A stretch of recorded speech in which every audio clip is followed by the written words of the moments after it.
الله وبركاته. الحمد لله رب العالمين.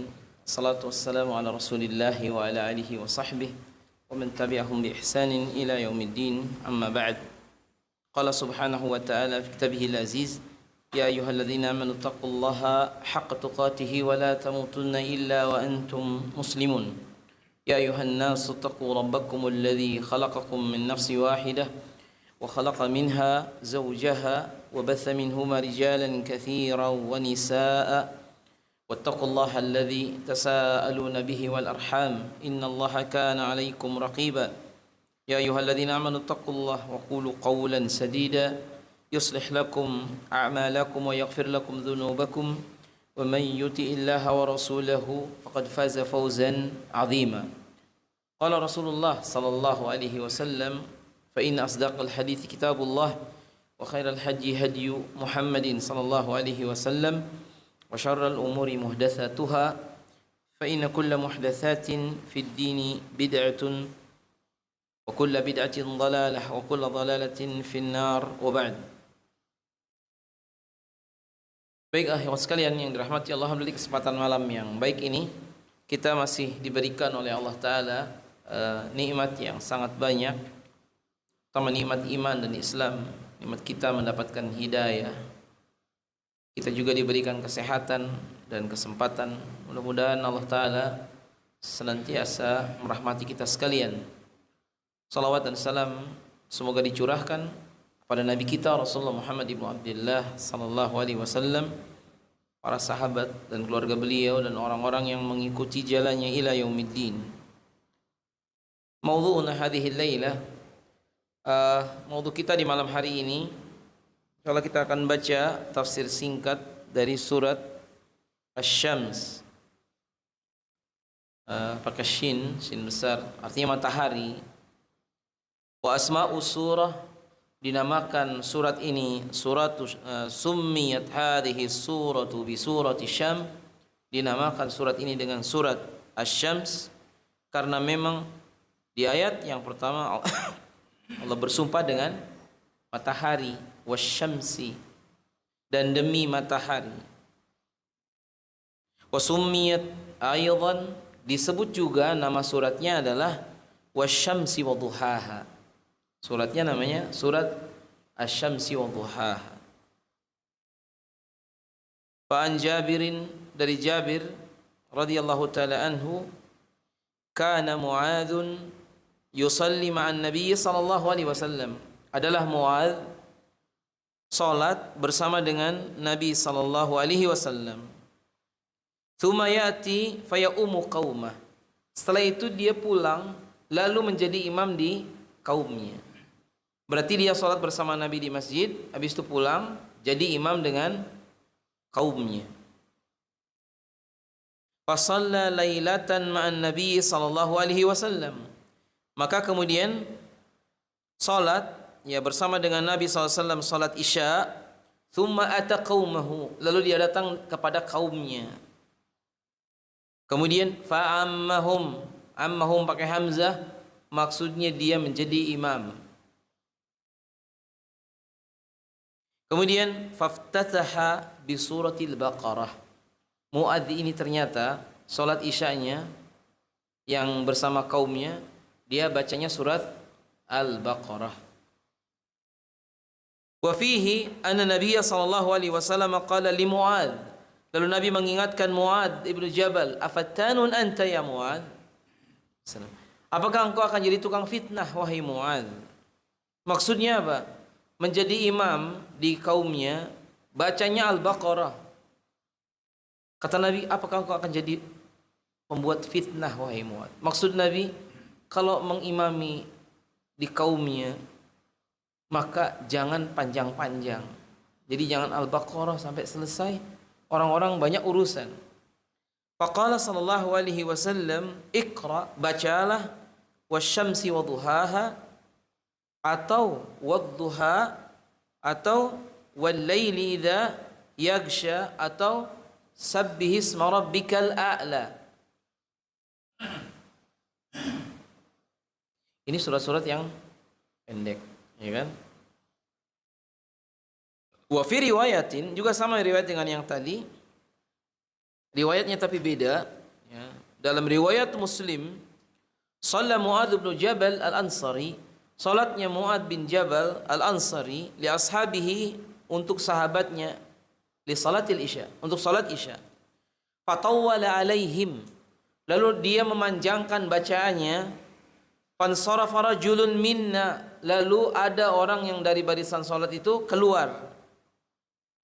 Fasalla fa ukhbira Muadzun anhu faqala innahu munafiq. Kemudian Muadz pun dihabarkan tentang keadaan orang tadi. Faqala Muadz, orang yang keluar lagi salatnya kita tadi, dia munafik. Maka falamma balagha dzalika ar-rajul dakhala ala Rasulillah. Ketika itu kabar datang kepada laki-laki yang disebut munafik, orang ini datang kepada Nabi SAW. Fa akhbarahu ma qala Muadz. Maka dia menghabarkan kepada Nabi apa yang dikatakan Muadz bin Jabal. Faqala lahu an-nabiyyu, lalu Nabi mengatakan kepada Muadz, "Aturidu an takuna fattanan ya Muadz?" Wahai Muadz, apakah engkau ingin menjadi tukang fitnah? Kalau yang tadi, riwayat yang tadi apa? Afattanun anta ya Muadz? Kalau ini aturidu an takuna ya fattanan ya Muadz, ya mananya sama. Apakah engkau ingin menjadi tukang fitnah? Bayangkan, salatnya kepanjangan, dianggap kata Nabi apa? Pembuat fitnah. Idza amamtan nas, ini kata Nabi, kalau engkau jadi imam, mengimami manusia, faqra bisyamsi wa duhaha, bacalah asy-syamsi wa duhaha, surat yang mau kita baca ini. Wasabbih isma rabbikal a'la, atau surat al-a'la. Waqra bismi rabbika, atau juga wal laili idza yaghsha, dan yang lain. Jadi pertama adalah asy-syams, ad-duha, al-a'la, lalu al-alaq dan al-lail. Hujannya. Allahumma sayyiban nafi'. Hujan. Iya, Allahumma sayyiban nafi', di antara doa ketika turun hujan. Wa bayanu, ya, tentang surat ini dijelaskan ikhwan, anna hadhihi surah makkiyah. Suratul Syamsi makkiyatun wa naqala ijma' ala dzalika ghairu wahidin minal mufassirin. Jadi makkiyah urutannya, dia kita tahu urutan ke-91 ya, dan itu artinya turun sebelum hijrahnya Rasulullah sallallahu alaihi wasallam. Wa min ahami maqasidis surah, di antara yang penting dari surat ini atau pelajaran yang bisa diambil, pertama, targhibu fit ta'at wa tahdhiru minal ma'asi. Dorongan supaya kita selalu taat, dan ya larangan kita berbuat maksiat. Tahdhir itu peringatan. Targhib fit ta'at wa tahdhir minal ma'asi. Targhib, dorongan untuk kita berbuat ketaatan, dan peringatan dari maksiat. Thaniyan, tahdidul musyrikin bi annahum yushiku an yusibahum adzabun bisababi kufrihim. Sebagai peringatan bagi orang musyrik bahwa mereka itu hampir-hampir ditimpa musibah dengan sebab kufurnya mereka. Kama asaba man qablahum, sebagaimana telah ditimpa musibah orang-orang sebelum mereka, orang-orang musyrik. Kemudian wa bada'a bil qasami bil makhluqatil azimah mimma huwa dalilun ala badi'i sunnillahi ta'ala. Dalam surat Asy-Syams ini kan Allah memulai dengan apa? Dengan sumpah wasyamsi, ya kan? Dengan sumpah demi matahari.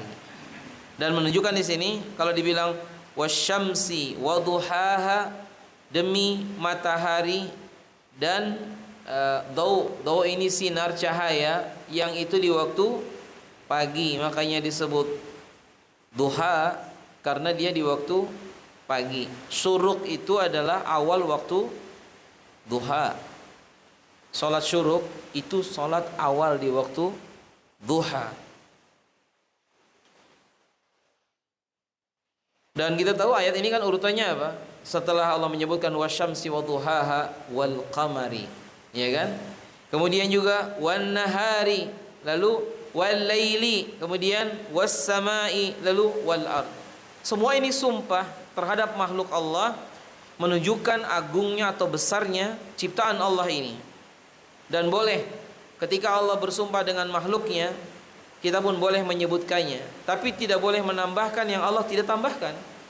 Misalnya wadduha ada, ya kan? Kemudian wal fajr ada.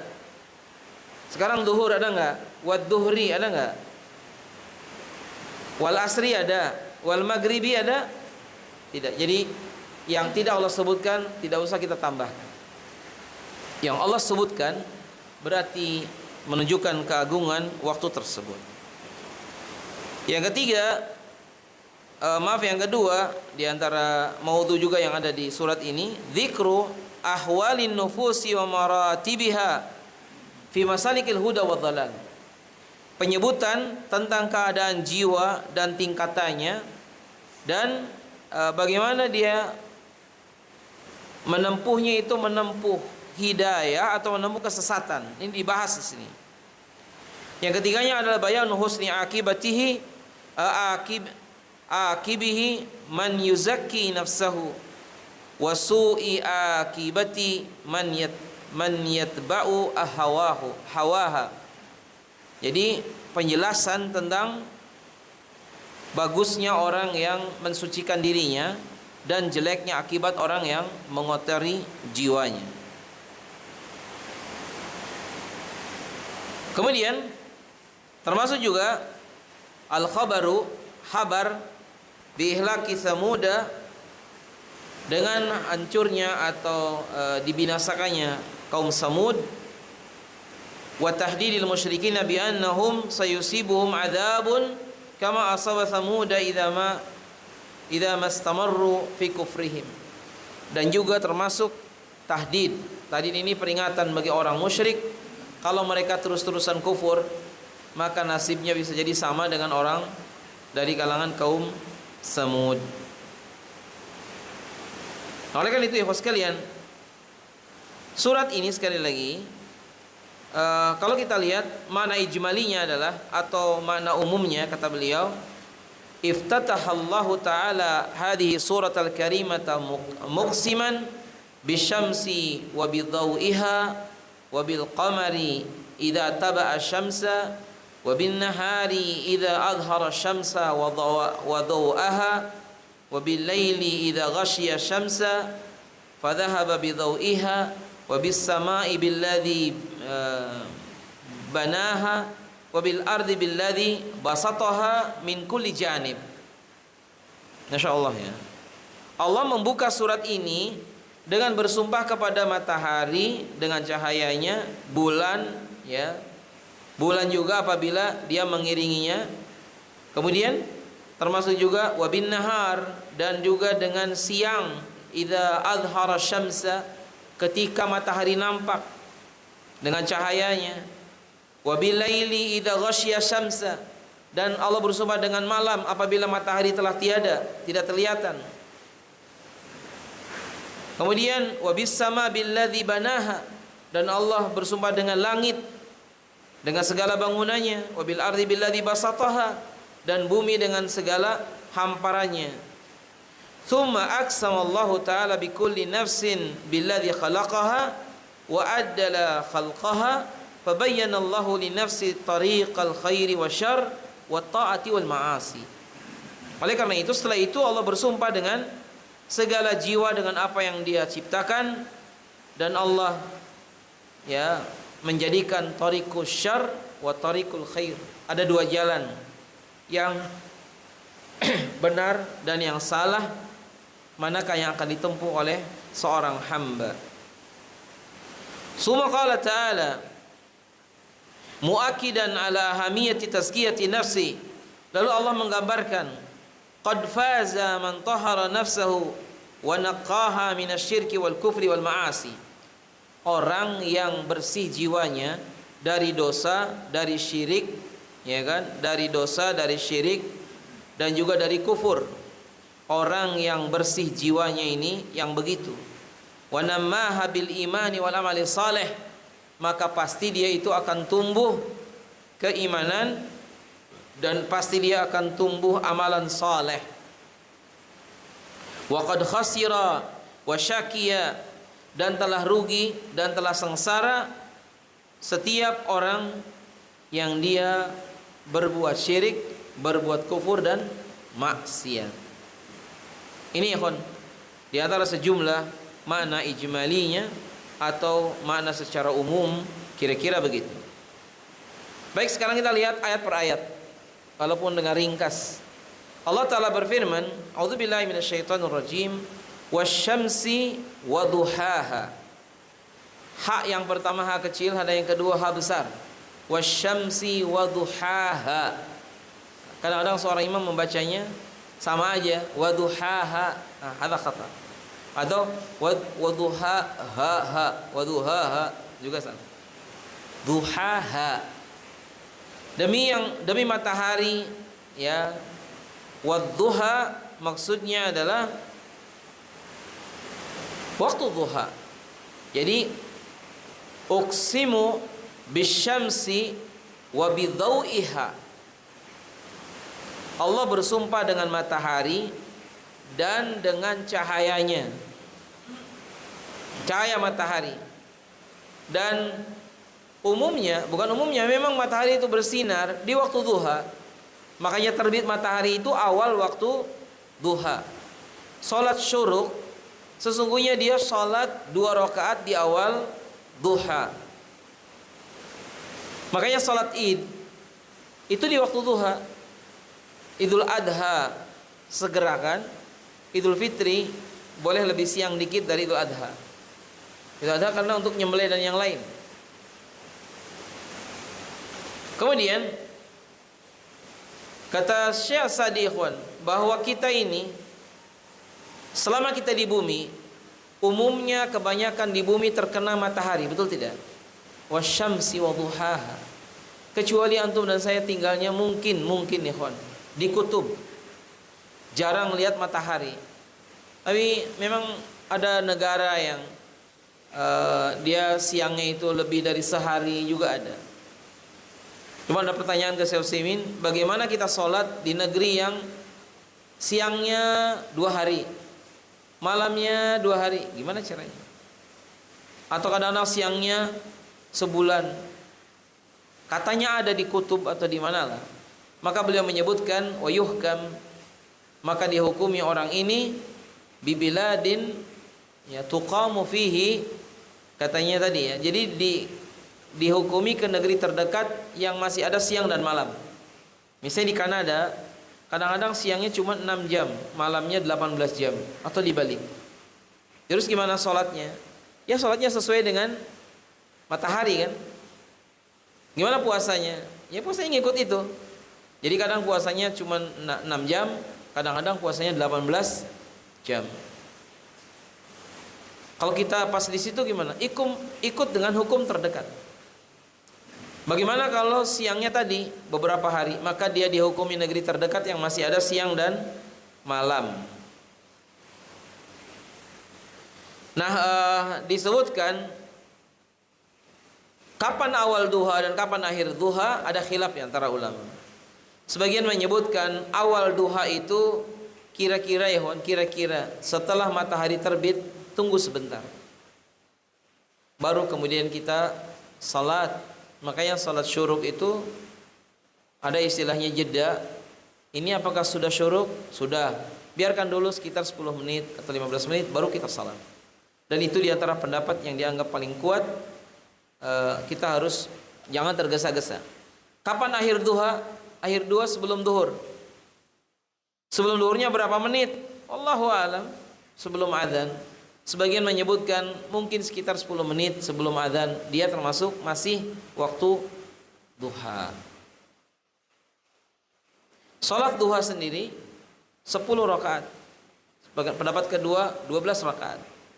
Jadi usahakan jangan ditinggal, walaupun ya kalau bisa kita 2 rakaat minimal ya. 2 rakaat minimal kita bisa salat duha. Bismillah.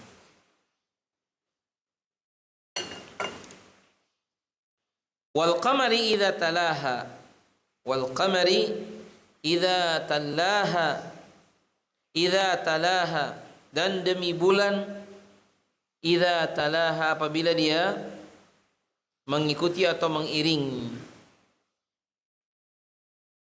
Walamma dzakara ya al-ayataini dzakara mahuma ayatah wa bada'a bihima li'annahu la salaha lil insani illa bihima. Para mufassir menyebutkan kenapa setelah matahari disebut lalu bulan. Satu di antara alasannya karena manusia sangat banyak mengambil manfaat dari matahari dan bulan. Kalau nggak ada matahari ya kawan, kita bisa jemur baju nggak? Sangat sulit. Gara-gara ada matahari kita tahu jam sholat, karena itu perjalanan matahari. Gara-gara ada matahari kita pun tahu ini ada siang. Kalau matahari tidak ada, tak ada siang dan tak ada malam. Susah nanti. Gara-gara ada matahari kita bisa jemur, yang dijemur-jemur. Pedagang kerupuk, kalau nggak ada matahari, jemurnya susah. Termasuk juga apa yang dijemur-jemur makanan, kan banyak. Kemudian listrik yang pakai solar cell, tak bisa kalau nggak ada mataharinya. Bulan dia bersinar di waktu malam, sehingga terutama di Ayyamul Baid dia terang, walaupun cahaya bulan tidak sekuat matahari. Makanya istilah kalau matahari disebut dengan dau, dau ini adalah cahaya yang kuat, namanya dau. Dan kadang-kadang merusak. Artinya merusak tuh kalau kita, ya makanya kalau sangat panas kita nggak tahan juga. Misalnya di saat kepala kita gundul habis umrah atau pas hajian, ternyata Allah takdirkan panasnya 54 derajat. Lalu kita naik ke lantai 3 Masjidil Haram yang nggak ada atapnya, atau ada bagian yang tertutup tapi masya Allah sedikit. Apakah dengan ini kemudian seorang dia terkena lalu dia masya Allah sampai pusing kepalanya? Mungkin. Jadi dau dengan nur memang beda. Kalau qamar umumnya disebut dengan nurul qamar. Cahaya juga, kalau dau cahaya juga. Tapi dau ini lebih kuat. Bayangkan matahari yang sangat jauh, cahayanya sampai di bumi dan terasa panas. Jadi li'anna la salaha lil insan illa bihima. Tidak akan hidup kita ini jadi baik kecuali matahari dan bulan ikut memberi manfaat, ya kan? Kama annahu la salaha lil badan illa bin nafsi wal aqli. Sebagaimana badan kita ini tidak akan jadi baik kecuali dengan jiwa dan akal. An-nafs jiwa, wal akli akal. Berarti jiwa dengan akal itu dibedakan di sini, ya enggak? Orang yang gila itu yang sakit apanya? Akalnya atau jiwanya? Atau otaknya? Ini juga kita pusing, ya kan? Menentukannya. Saya ke rumah sakit jiwa udah agak lama, ada urusan paspor di situ. Maksudnya orang yang nitip. Ternyata di rumah sakit jiwa itu bertingkat-tingkat. Saya cuma nanya ke pak dokternya itu, ini yang sakit di sini tuh sakitnya apanya? Otaknya, jiwanya, akalnya, atau pikirannya, atau hatinya? Ternyata kita sama-sama bingung juga karena nggak ada yang tahu hakikatnya gimana. Wal qamari idza talaha, dan demi bulan. Ya, kenapa begitu? Li'anal qamar ya'ti ba'da syams. Bulan itu muncul setelah matahari hilang. Maksudnya ketika matahari terbenam, bulannya muncul. Sekarang bulan ini tidak akan terlihat jelas ketika matahari muncul. Walaupun ada siang-siang kita lihat bulan kadang-kadang, atau sore lah. Tapi bulan itu tidak begitu jelas kelihatan. Beda kalau malam. Baik, ayat yang berikutnya, wan nahari idza jallaha.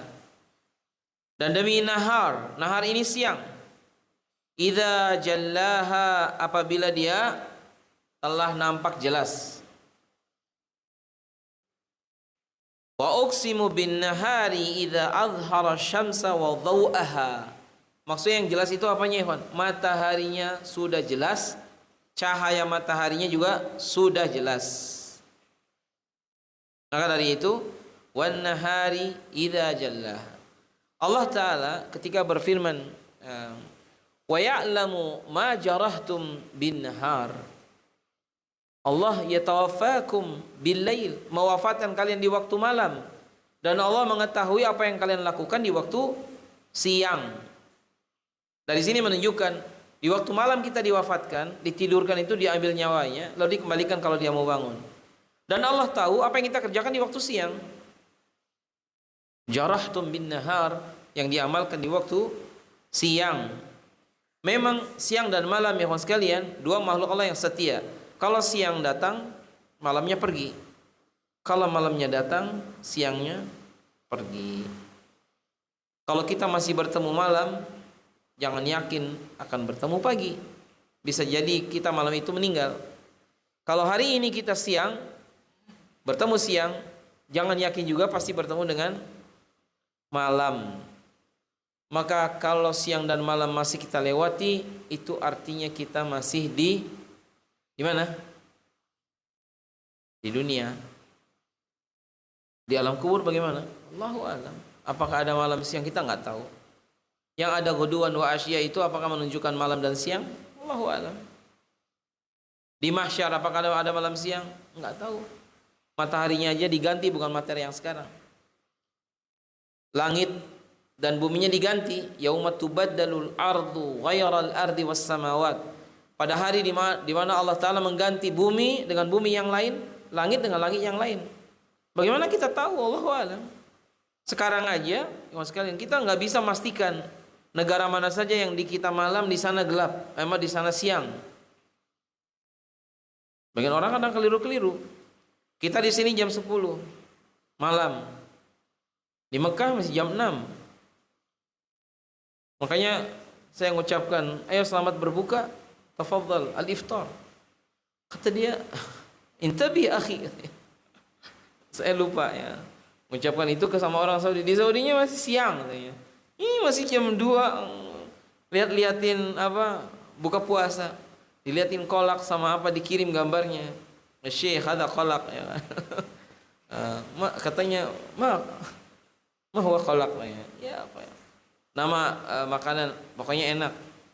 Dianya masih siang, kitanya udah maghrib. Katanya, nah dianya ngasih selamat berbuka. Di sana jam 6, di kita ini udah pulang sholat taraweh, udah mau tidur ya. Jadi maksudnya kadang kita nggak tahu sebelah mana bumi yang lagi di waktu siang, kitanya di waktu malam. Dan siang malam ini masya Allah bergeser, berjalan. Sebagaimana antum lihat gunung juga tidak diam aslinya. Dia itu meras sahab, seperti awan kalau kita di pesawat, kan dia jalan. Gunung pun jalan aslinya. Cuman kita sendiri juga berjalan bumi ini. Jadi mungkin sama-sama ikut. Sekarang kalau rumah kita bisa pindah, orang susah mau pulang ya kan. Tapi aslinya seperti itu ikhwan. Jadi wan nahari idza jallaha, dan demi siang idza jallaha, apabila dia telah nampak. Walamma dzakara ma'dina adh-dhiya dzakara mahalla adh-dhalam. Oleh karena itu sebentar tadi ini tentang walil idza yaghsha. Uqsimu bin nahari idza adhara asy-syamsa wa dhaw'aha. Adapun wal laili idza yaghsha, dan apabila malam, ya demi malam apabila dia yaghshaha, wal laili idza yaghshaha, dan demi malam apabila dia telah menutup dengan zulam atau kegelapan.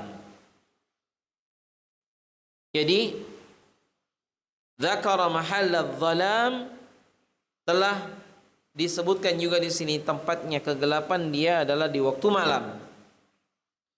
Wa uqsimu bil laili idza ghashiya syamsa fa dhahaba bi dhaw'iha.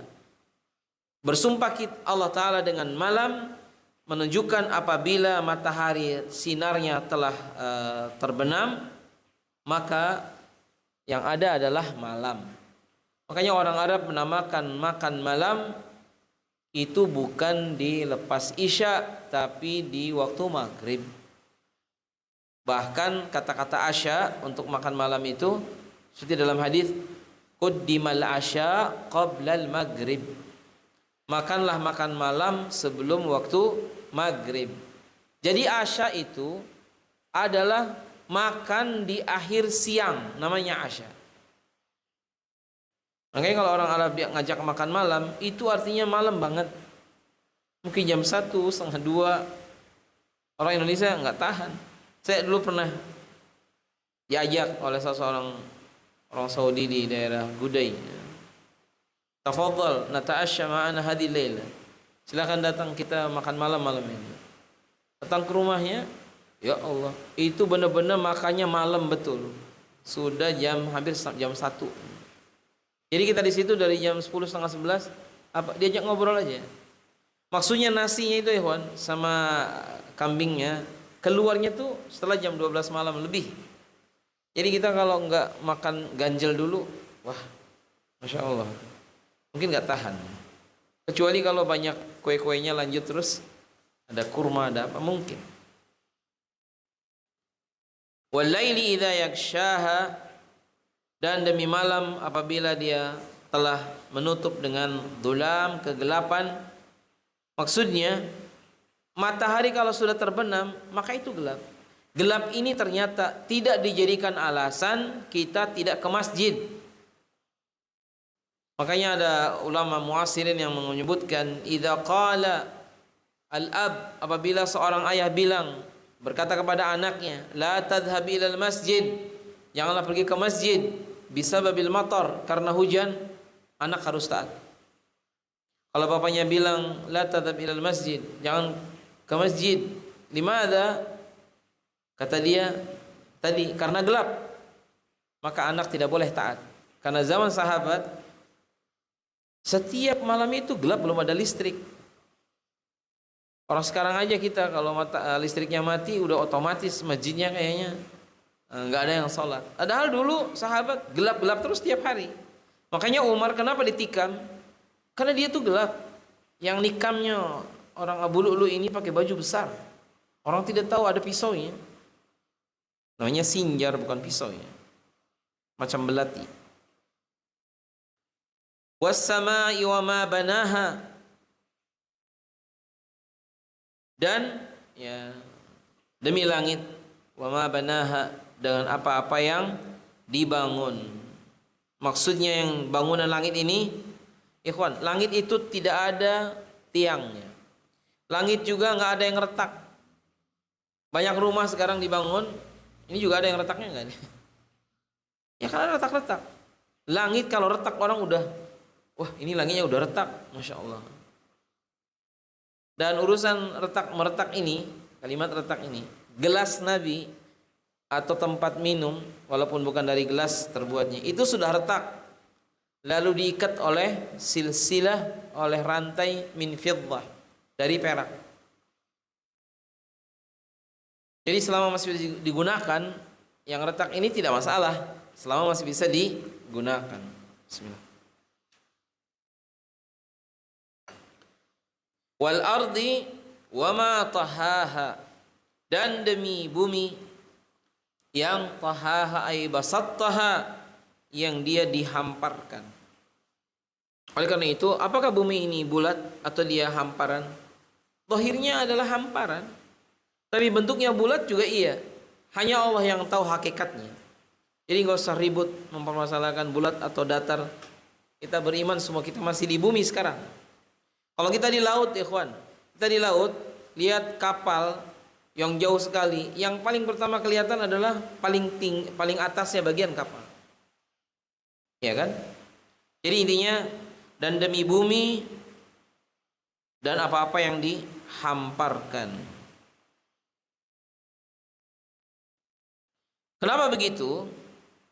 Karena disebutkan juga ya bahwa Allah Subhanahu wa taala ketika menyebutkan wal ardi wa ma tahaha, ay uqsimu bil ardi wa billadzi basattaha min kulli janib.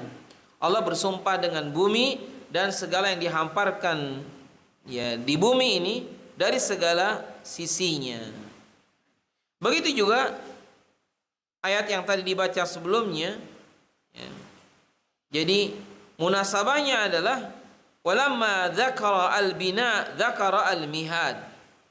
Jadi kalau seseorang dia ikut atau dia melihat satu bangunan, maka dia akan ingat kepada apa?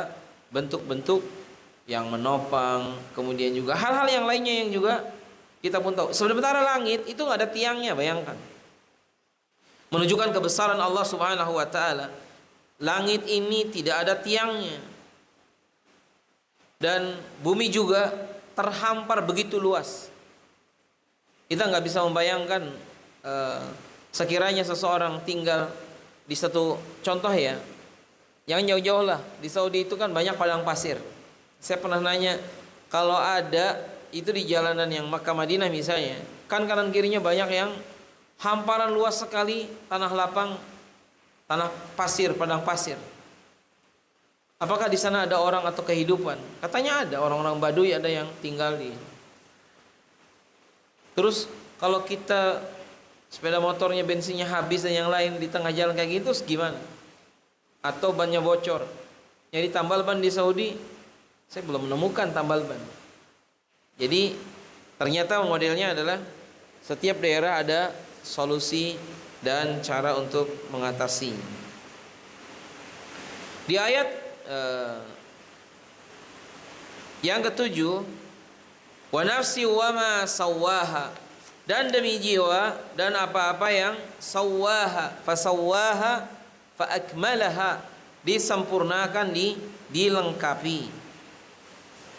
Ai uqsimu bi kulli nafsin billadzi khalaqaha adala khalqaha. Allah sempurnakan ciptaannya dan Allah bersumpah dengan segala jiwa ya, jadi oleh karena itu masalah jiwa ikhwan sekalian dan masalah-masalah yang terkait dengan batin kita nggak tahu persis ya. Jangan jauh-jauh jiwa kita sekarang ini di mana letaknya kita nggak tahu juga, tapi jiwa itu ada.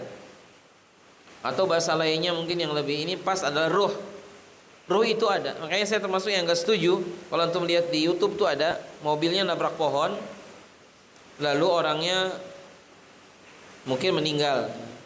Tapi di gambar itu apa? Keluar asap dari badan orang ini. Oh, orang ini meninggal. Tandanya apa? Tuh ruhnya sudah keluar. Ruhnya apa? Asap. Maka ruh itu yang benar bukanlah kayak asap. Yang kedua, ruh juga hal yang gaib, tidak bisa dilihat. Jangankan itu ikhwan, antum dan saya nih kan ada ruhnya. Kita nggak tahu ruhnya, maksudnya kayak apa dan seterusnya.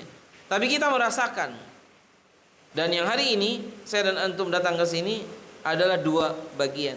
Antum badan antum dan antum ruhnya. Dan yang meninggal itu badannya, ruhnya enggak meninggal, cuma pindah tempat.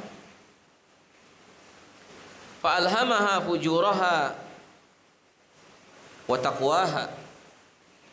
Fa bayyana Allahu li nafsi wa 'arrafaha tariqal khairi wasyarr. Allah berikan ilham fujuraha wa taqwaha. Siapa yang fujur, yang rusak, yang jelek, wa taqwaha, dan mana orang-orang yang baik. Maksudnya di sini arrafaha tariqal haqqi, tariqal khairi wasyarr wa ta'ati wal ma'siyah. Wa ja'alaha muhayya'atan musta'iddatan li suluki tariqain. Allah yatahayya itu apa? Menyediakan segalanya. Allah sediakan kalau Anda nantinya akan dapat hidayah, maka Allah jadikan dimudahkan untuk dapat hidayah. Begitu juga kebalikannya. Abu Lahab, Abu Jahal, bukankah mereka melihat Nabi dari mulai Nabi kecil, ya kan? Jawabannya iya. Tapi walaupun mereka ratusan kali melihat Nabi dapat wahyu, tetap mereka tidak beriman kepada Rasulullah sallallahu alaihi wasallam.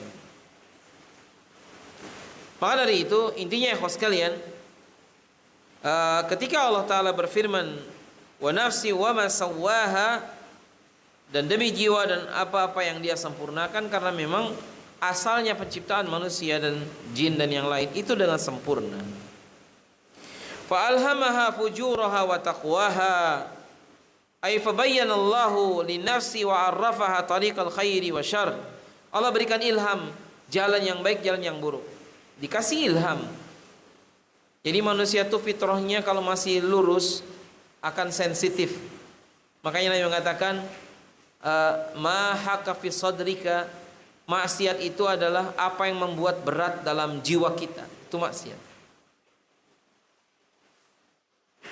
Jadi kalau seseorang bermaksiat, dia nggak akan tenang, tidak akan tenang dalam hidupnya. Makanya wa nafsi wa ma sawwaha fa alhamaha fujuraha wa taqwaha, menunjukkan demi jiwa yang disempurnakan ciptaannya, maka Allah Ta'ala berikan ilham kepada mereka mana jalan kejahatan dan mana jalan ketakwaan.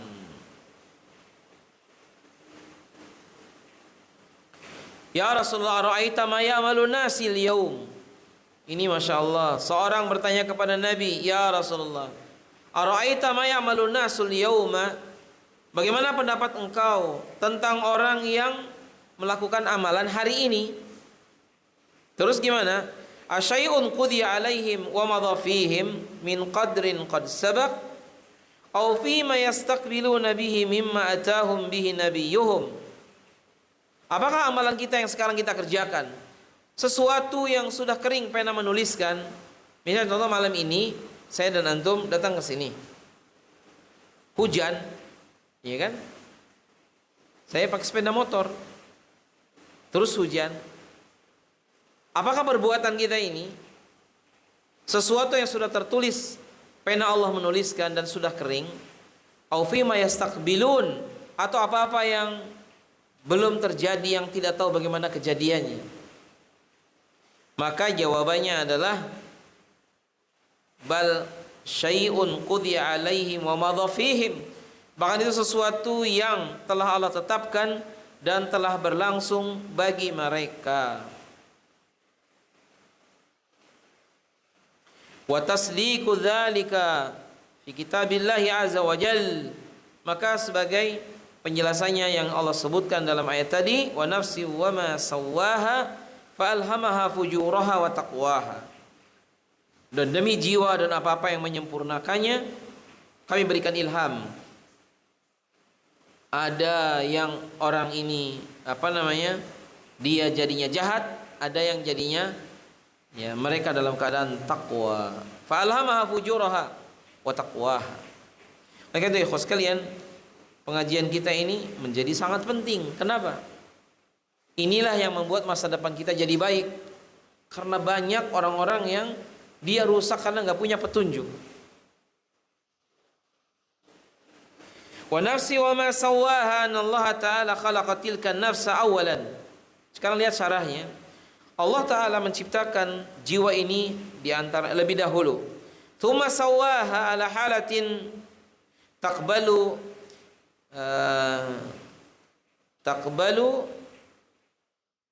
sebentar, ini ada yang Allahu alam, sepertinya ada yang hilang ini.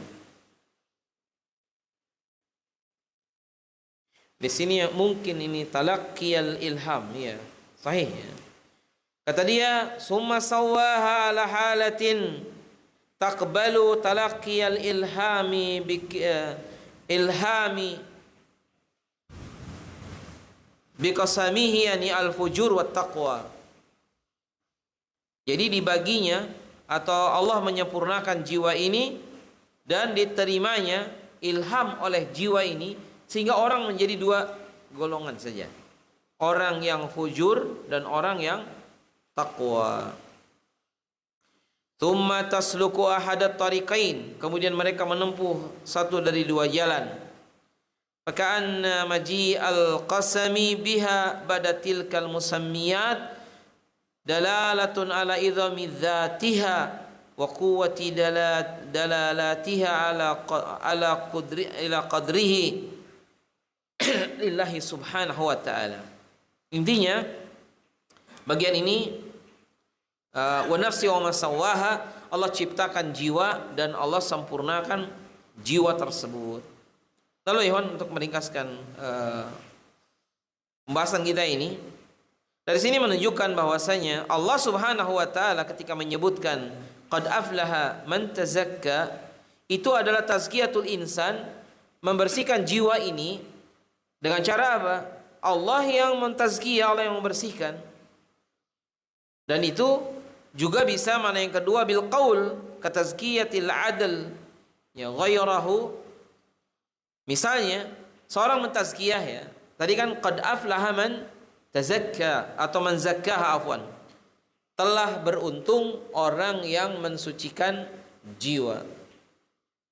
Faqad khaba man dassaha, dan telah rugi orang yang dassaha, yang telah mengotorinya. Berarti dua ini keadaan yang berbeda, berlawanan. Satu mengotori hatinya. Ibnu Qayyim menyebutkan hati dikotori dengan apa? Dengan maksiat. Dibersihkannya dengan apa? Hati itu dengan ketaatan. Ngaji, baca Quran, kita sedang membersihkan hati kita. Ghibah, namimah, dia sedang mengotori jiwanya. Kemudian kalau misalnya jiwa ini apakah cenderung kepada yang buruk? Ya, makanya ada dalam mukadimah yang tadi kita bacakan, wa na'udzubillahi min syururi anfusina, menunjukkan bahwa jiwa ini cenderung kepada kejelekan. Sekarang gini aja, Hon, kita punya mata, kira-kira sehari semalam itu lebih banyak untuk taat atau untuk maksiat? Itu baru mata, ya. Kalau bukan karena rahmat Allah, kita ini isinya maksiat toh. Makanya kami berlindung kepada Allah min syururi anfusina, dari jeleknya jiwa ini yang amaratun bisu. Kemudian wa min sayyiati a'malina, dan dari buruknya amalan-amalan kami. Oleh karena itu ingat dalam ayat ini, di ayat ke-11-nya di surat Asy-Syam ini apa? Kadzabat Tsamudu bi taghwaha, maka ingatlah tentang kaum Tsamud bi taghwaha, dengan tagha, di mana mereka melampaui batas. Kaum Tsamud, ya sekalian, kita tahu menyembelih ontanya Nabi Saleh. Onta ini keluar dari belahan batu. Padahal mereka tuh sudah ditolong, dibantu Nabi Saleh dalam banyak urusan. Tapi memang mereka kaum yang durhaka kepada Allah Subhanahu wa ta'ala. Nah, kemudian disebutkan, jadi asalnya orang-orang itu mengatakan kepada Nabi Saleh, ya Saleh, wahai Saleh, hal tastati, katanya, apakah engkau bisa untuk apa mengeluarkan seekor onta dari batu? Itu asalnya. Jadi Nabi Saleh mengajak mereka masuk Islam, mengajak mereka ini mentaati Allah Subhanahu wa ta'ala. Maka mereka mengatakan begitu, kami istilahnya akan beriman kalau engkau bisa mengeluarkan onta dari belahan batu. Dan ternyata Allah Ta'ala menakdirkan, ya, maka onta ini keluar dari belahan batu. Dan onta ini bukan, atau mungkin gak punya induk, gak tahu induknya dari mana, ya. Allahu a'lam. Intinya Nabi Saleh terus berdakwah, wa ila thamud akhahum salihah qala ya qaumi ibudullaha ma lakum min ilahin ghairuh, ya, sampai ayat sekitar ada 8-9 ayat di surat Hud, isinya tentang Nabi Saleh. Nah, intinya apa kata Nabi Saleh? Hadhihi naqatullah, ini naqah Allah, ini ontanya Allah Ta'ala, la tamassuha, jangan disentuh. Disentuh nggak boleh. Apa yang mereka lakukan? Fa'aqaruha, disembelih. Ini kurang ajar. Makanya kaum Tsamud ini kan adanya di Jazirah Arab. Ada seorang laki-laki namanya Abu Righal. Mungkin antum pernah dengar enggak ya? Abu Rigal. Abu Rigal adalah salah seorang kaum Samud yang waktu datangnya azab dia selamat, nggak kena azab. Kenapa begitu? Karena dia lagi ada di kota atau di tanah haram, Abu Rigol ini. Dan di tanah haram azab Allah tidak diberlakukan atau dia dalam keadaan aman. Walaupun wallahu taala alam, apakah di Mekah juga ada misalnya kasus tadi ya. Tapi intinya Abu Rigol ini akhirnya apa? Begitu keluar dari tanah haram, azab ini menimpa dirinya. Ya, jadi di sini disebutkan qad aflaha man tazakka, ya, telah beruntung orang-orang yang mensucikan, tetapi diingatkan juga fala tuzakku anfusakum, janganlah kalian merasa suci bahwa diri kalian itu telah suci. Sama kayak kita lah, kadang-kadang Masya Allah kalau kita lihat, wah kita ini kan kita rajin ngajinya kan, kayaknya kita ini orang paling baik gitu. Nah, datanglah mulai mentazkiyah dirinya, dan ini tidak boleh. Qad aflaha man zakkaha wa qad khaba man dassaha, anna an-nafsa amanatun indak wa yajibu an tar'aha haqqa riayatiha wa idza asaita rabbaka fa innaka zalimun li nafsik. Apabila engkau dia berbuat dosa, maka dia telah mendolimi jiwanya. Jiwa ini adalah amanah, ikhwan, harus kita pertanggungjawabkan. Wal ma'asi tusaghiru nafsa wa taqma'uha. Maksiat itu akan membuat jiwa ini kecil. Wa tudassiha, juga akan membuat jiwa kotor. Wa tuhaqqiruha, menjadi hina. Hatta takuna asghara kulli syai'in wa ahqarahu, sampai dia menjadi sesuatu yang sangat kecil dan dihinakan. Maka dari itu, ikhwan sekalian, di sini beliau sebagai penutup, ya kita bacakan penutupnya. Intinya kan tadi kan idzim ba'atsa asqaha, ya, di ayat yang ke berapa? 12. Ya. Jadi ketika mereka bangkit, ya, itu ternyata idzim ba'atsa asqaha. Ternyata mereka orang yang paling sengsara. Artinya ikhwan sekalian, kita tuh nggak ada pilihan untuk kecuali apa? Menjadi mukmin.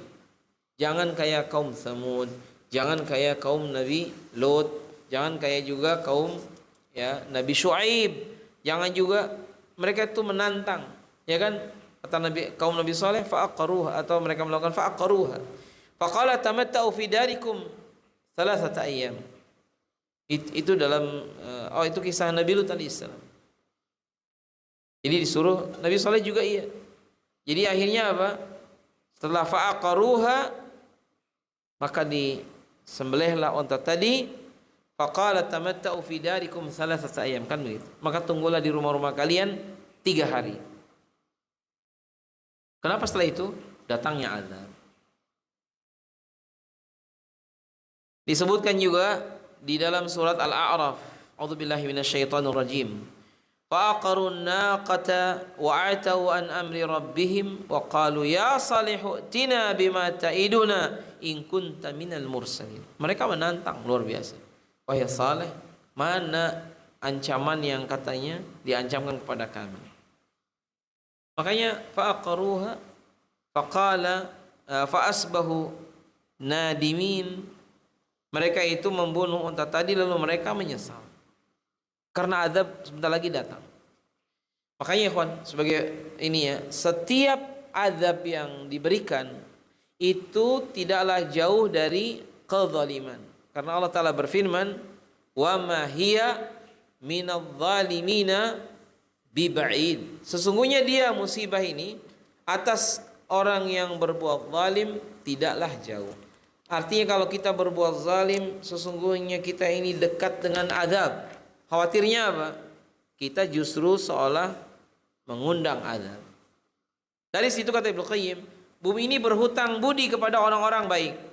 Jadi kalau antum dan saya dekat dengan orang saleh, paling tidak bisa jadi orang saleh ini yang dengan ibadah dia, dengan ininya, bisa jadi dia orang yang menjadi sebab Allah tidak turunkan azabnya. Faqala lahum Rasulullah naqatallahi wa suqiyaha fakadzabuhu faqaruha fadamdama alaihim rabbuhum bidzambihim fasawwaha wa la yakhafu 'uqbah. Kenapa kisah Nabi Saleh dicantum sementara kisah Nabi Lut dan Nabi Syuaib enggak dicantum? Juga kaum Nabi Hud. Dalam surat itu urutannya adalah Nabi Hud, habis itu Nabi Saleh, habis itu Nabi Ibrahim dan Nabi Lut, habis itu Nabi Syuaib, habis itu Nabi Musa. Itu urutan dalam surat Hud tentang urutan nabi-nabi yang disebutkan. Nabi Hud, Nabi Saleh, Nabi Ibrahim dan Lut, kemudian Nabi Syuaib dan Nabi Musa alaihissalam. Itu berdasarkan jalur kejadian setelahnya dan setelahnya. Walaupun kita nggak tahu berapa jarak di antara mereka semua. Nah, ikhwan sekalian, saya mau bacakan kesimpulan terakhirnya tentang apa yang tadi ini. Jadi intinya, kalau kita lihat apa yang ada pada surat ini, Syams ini, pertama, Allah Ta'ala khalaqa tilka nafsa awalan thumma sawwaha.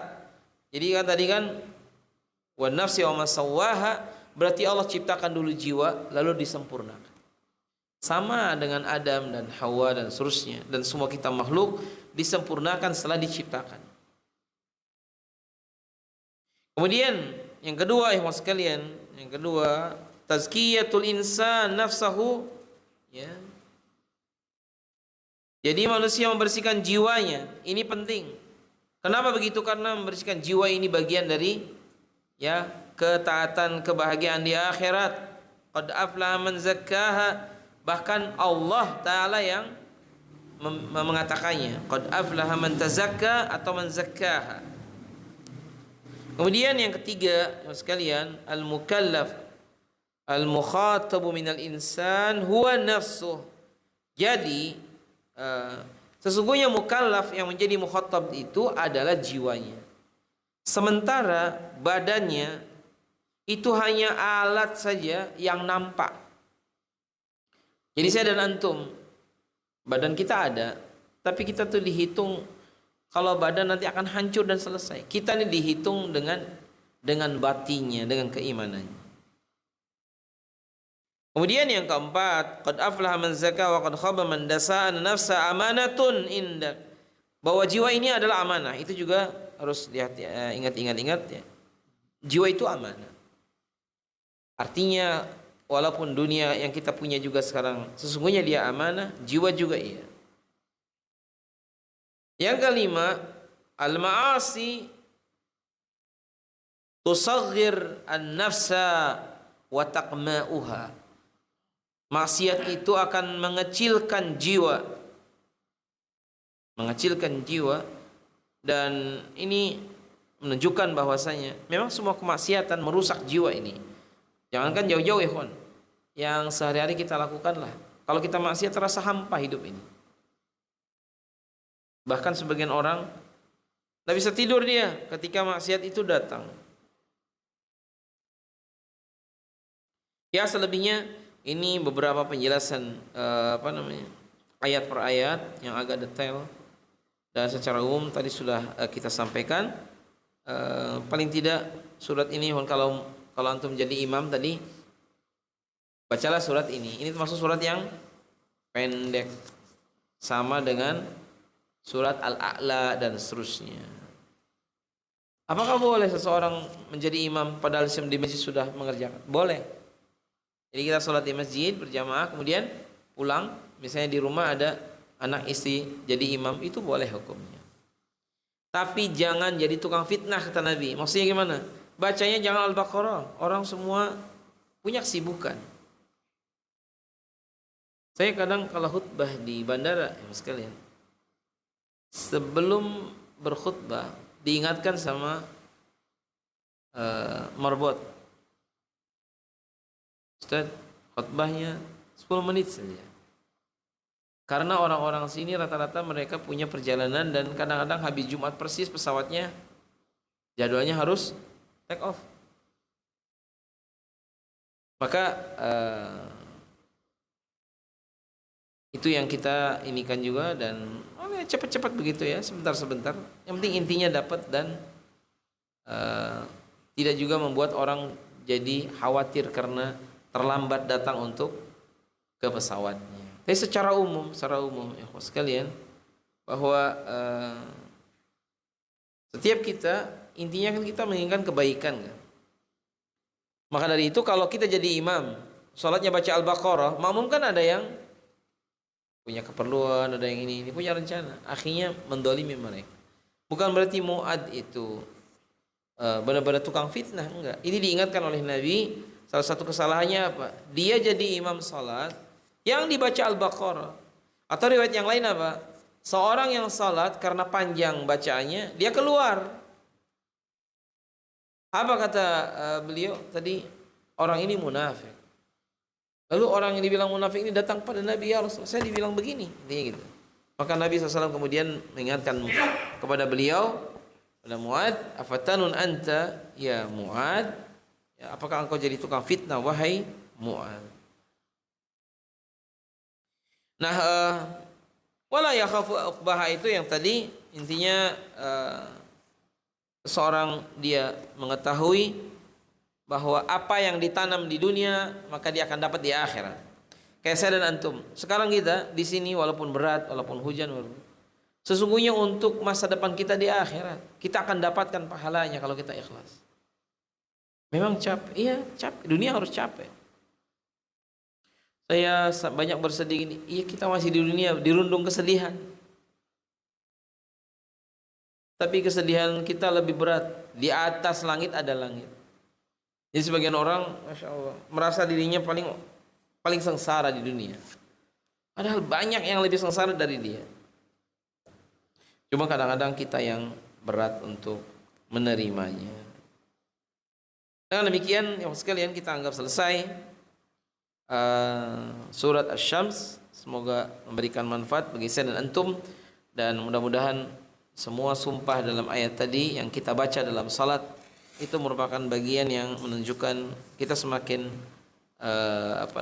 dengan ciptaan Allah juga, masya Allah. Kalau kepada makhluk sebesar itu, bagaimana kita mestinya kepada Allah Ta'ala? Langit itu kan sangat besar. Langit itu aja tunduk dan mau diatur Allah. Dan kan coba lihat tafsir surat Al-Insyiqaq. Ayat pertamanya kan idzas samaa'un syaqqat. Apabila langit terbelah. Tafsirnya sami'as sama' amra rabbiha fawajaba 'alaiha an tuti'. Langit mendengar perintah Rabbnya, maka wajib bagi dia mentaatinya. Ketika langit disuruh pecah, langit pun pecah. Idzas sama'un syaqqat. Dan ketika langit dalam keadaan pecah. Langit 1, 2, 3 sampai ke 7 pecah. Oh, tidak mungkin. Ya, tidak mungkin kita aja. Makanya ada kawan bercerita, cobalah keluar rumah. Ini malam sangat indah tadi ya. Bintang-bintangnya banyak. Saya cuma bilang, iya, langit yang kita lihat di dunia bukan langit yang di akhirat. Karena Allah berfirman, yauma tubaddalul ardu ghairal ardi was samawat. Ala kuliah ikhwan, mudah-mudahan paling enggak apa yang kita baca dari tafsir singkat bermanfaat bagi saya dan antum. Nasallallahu taala taufik wassadad. Karena waktu afwan ya kita tidak ini. Sallallahu ala nabiyina Muhammadin wa ala alihi washabihi ajmain. Wassalamualaikum warahmatullahi wabarakatuh. Silakan kalau ada pertanyaan, boleh. Jika ada ya. Bismillah. Assalamualaikum warahmatullahi wabarakatuh. Salam, silakan Pak. Yang kedua, demi siang apabila wal qamari wal laili, ngikut tadi itu Pak, qamar ayat kedua, wal qamari idza talaha.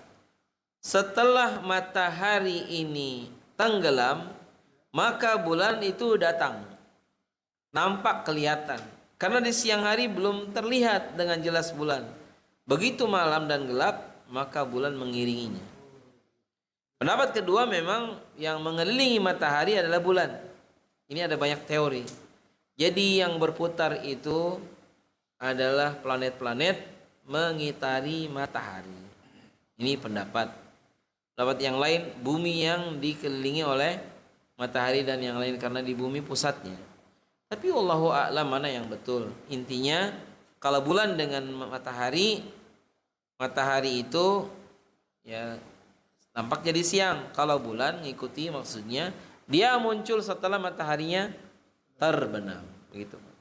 Dua-duanya manfaat, matahari bulan. Gara-gara bulan kita bisa ngitung hari-hari, bulan apa ini dan seterusnya. Hilal itu ngitungnya ke hilalnya bulan, ya kan? Maksudnya hilalnya hilal matahari kan? Tapi itu untuk, makanya ada yas'alunaka 'anil ahillah. Mereka bertanya tentang hilal. Qul hiya mawaqitu linnas. Hilal itu adalah mawaqit, untuk petunjuk waktu.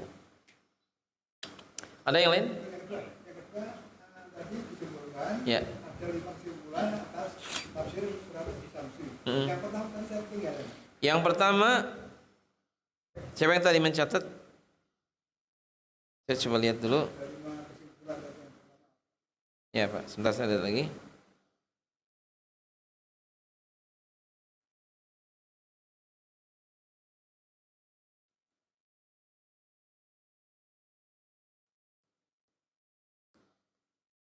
Ya, sambil saya cari tadi apa? Silakan.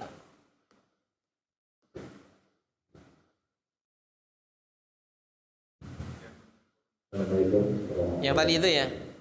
Oh, betul ini. Kan tadi kan sebentar, Pak. Jadi Allah ya kan Allah sebagai penciptanya, kemudian fasawwaha, lalu disempurnakan. Semua ciptaan Allah ini sempurna. Jadi tidak ada yang menurut kita ini enggak pas ini. Ada binatang kepalanya gede banget, kakinya kecil-kecil. Ada yang kayak ular enggak punya kaki. Mungkin sebagian orang harusnya yang ini begini dan begitu. Semua sudah sempurna. Sempurna itu enggak perlu ditambah. Antum kalau pernah enggak ngelihat binatang kayak daun? Saya pernah lihat itu. Mirip kayak daun, tapi dia hidup dan dia binatang. Jari kita kalau 5 udah sempurna, kalau ada satu lagi jadi nggak sempurna. Fasawaha, Allah ciptakan makhluk dalam keadaan sempurna, berarti tidak perlu ada tambahan. Ya, gimana Ustaz? Assalamualaikum warahmatullahi wabarakatuh. Waalaikumsalam warahmatullahi wabarakatuh. Berkaitan dengan surat-surat yang dianjurkan oleh Rasulullah Dibaca ya.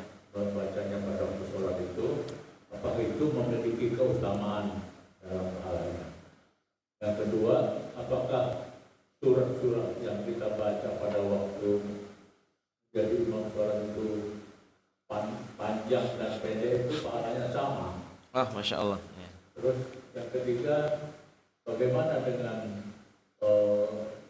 surat yang dibaca pada waktu sholat tarawih itu? Biasanya kan Panjang-panjang. mengatakan sampai satu Al-Quran yang 30 juz selama Ya. satu bulan. Ya, Masya Allah. Assalamualaikum warahmatullahi wabarakatuh. Assalamualaikum. Yang Nabi sebutkan kepada Mu'ad, afatanun anta ya Mu'ad? Apakah engkau membuat fitnah karena membaca Al-Baqarah?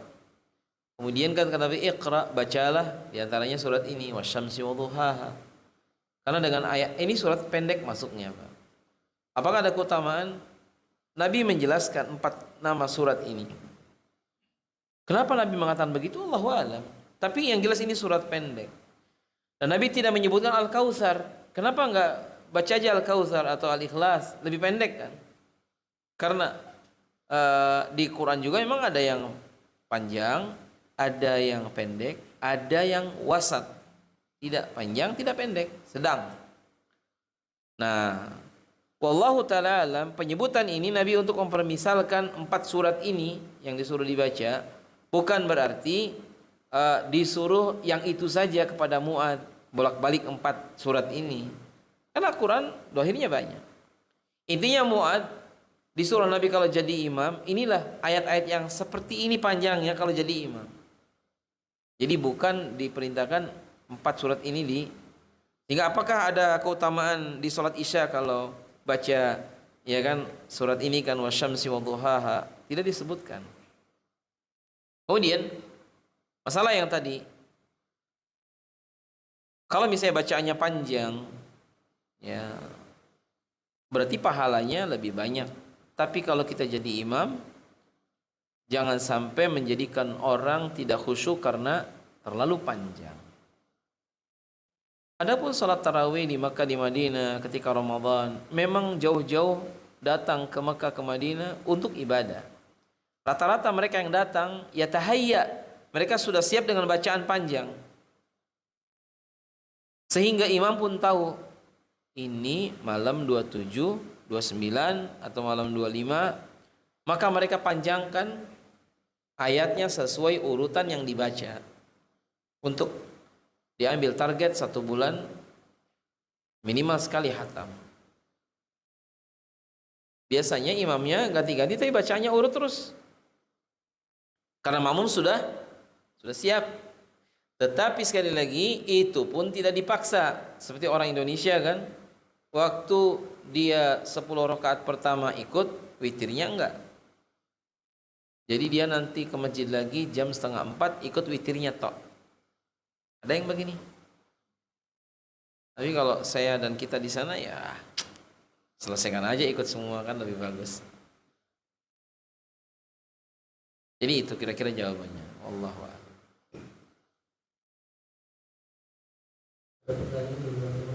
Ya, silakan. Ketika memasuki masjid dengan suara adzan, sholat tahiyatul masjidnya menurut adzan selesai atau tidak? Ya, Nabi SAW ketika beliau sedang khutbah, beliau melihat seorang laki-laki dakhala ilal masjid fajalasa. Orang ini langsung duduk. Faqala SAW, Nabi berkata, dan dia sedang khutbah. As-sallaita rak'atain? Apakah engkau sudah sholat 2 rakaat? Lalu sahabat ini bilang belum. Katanya salli rak'atain. Salatlah 2 rakaat. Dari sini menunjukkan dialog khatib Jumat dengan jamaah boleh hukumnya. Dan jamaah yang bicara asalkan terkait dengan urusan yang dengan masjid dan yang lain boleh. Adapun hadis Nabi yang mengatakan idza qama al-imam al-mimbar fala yatakallamu, ya kan? Wa may yatakallam faqad lagha fala jum'ata. Antum sering dengar ini kan hadisnya kan? Sering dibacakan ini tapi orang-orang kadang enggak tahu. Ya kan? Faqad lagha fala jum'ata. Itu bicara yang tidak ada hubungan dengan urusan Jumat dan ibadah Jumat atau bicara urusan bisnis. Tapi zahirnya memang jangan berbicara yang enggak manfaat. Sampai kita menyebutkan kepada orang pun tidak usah, biarin aja. Anda sudah tahu. Dan aslinya khatib bisa berhak. Misalnya contoh, saya jadi khatib di masjid ujung sana, saya lihat ada orang bawa karung, masukkan sandal dan sepatu jamaah Jumat. Maka saya boleh teriak, Bapak yang paling ujung, tuh ada orang bawa karung, tangkap. Misalnya. Makanya ikhwan sekalian, terus gimana kita sholat atau dengerin adzan atau kita sholat tahiyatul masjid? Tahiyatul masjid ini termasuk sholat zawatul asbab. Sholat yang ada sebabnya adalah tahiyatul masjid diantaranya. Jadi dia tidak terkena larangan, kapan aja boleh. Habis asar boleh, habis subuh sebelum terbit matahari boleh. Karena dia tahiyatul masjid itu termasuk zawatul asbab. Wallahu alam, mana yang lebih afdal? Yang lebih afdal adzan dikumandangkan, dia dengar dulu, atau dia langsung salat tahiyatul masjid. Zahirnya Allahu alam, dengarkan dulu lebih baik. Karena mendengarkan adzan ada pahalanya. Tapi kalau modelnya ikhwan, modelnya adzan di situ sudah selesai. Yang adzan tuh di tempat lain cuma terdengar. Kita tahiyatul masjid atau qabliyah atau apalah, di situ cuma 5 menit langsung qomat. Maka itu yang terbaik begitu. Mana yang enggak baik? Yang enggak baik yang tidak dengerin adzan sama yang tidak tahiyatul masjid. Terus gimana kalau kita mau dengar adzan dulu? Ya mungkin itu ahsan. Atau langsung sholat. Kalau di masjidnya itu adzannya di situ langsung sholat, sebaiknya jangan ikut dulu adzannya sampai selesai baru tadi. Sebagaimana di Makkah Madinah. Kecuali begini ya kawan, antum sholat lalu baru adzan. Kalau gini kan sholatnya nggak usah dibatalkan, lanjut aja. Kan mungkin dua-duanya kan. Ya saya kira begitu, wallahu a'lam. Cukup ya. Ada lagi? Jika Allah sholat wajib di rumah, apakah harus kendaraan dan ikhwan? Salat maktubah di rumah bagi wanita dibolehkan kalau sesama wanita. Kata Imam Syaukani, wa yusra'ul adzan, disyariatkan juga adzan, tapi adzannya untuk diri mereka saja. Jangan cari-cari mikrofon atau pengeras suara atau akhwatnya naik ke lantai 3 lalu adzan. Bagaimana kalau kayak di pondok isinya wanita semua? Sama. Adzannya tidak boleh pakai pengeras, hanya untuk mereka saja. Walaupun sebagian yang lain adzan itu kan munada dan itu syiar, maka wanita tidak disyariatkan. Oleh karena itu kalau ini ada khilaf wajar. Sebagian yang lain mengatakan langsung dia qomat, langsung salat dan seterusnya. Tapi zahirnya Allahu alam kalau itu isinya dunia wanita, satu pondok isinya perempuan semua. Terus gimana dia ngasih tahu bahwa udah masuk waktu salat? Boleh dia beradzan untuk hanya wanita di situ saja. Sebagaimana imamnya kan yang tengah-tengah. Tapi kalau misalnya dia posisinya di dalam komplek masjid yang ada masjidnya dan masjid itu yang adzan sudah ada laki-laki, udah cukup. Mereka tinggal kalau mereka jamaahnya wanita semua qomat, kemudian salat. Tapi kalau itu kayak masjidnya masjid akhwat khusus, kemudian ini Allah Ta'ala alam, karena ini memang banyak pendapat ya, mungkin sangat mungkin untuk berbeda, dan sekira itu ya. Baik, subhanaka bihamdik, asyhadu an la ilaha illa anta, astaghfiruka wa atubu ilaik. Sallallahu ala nabiyina Muhammad wa ala alihi washabihi ajmain. Assalamualaikum warahmatullahi wabarakatuh.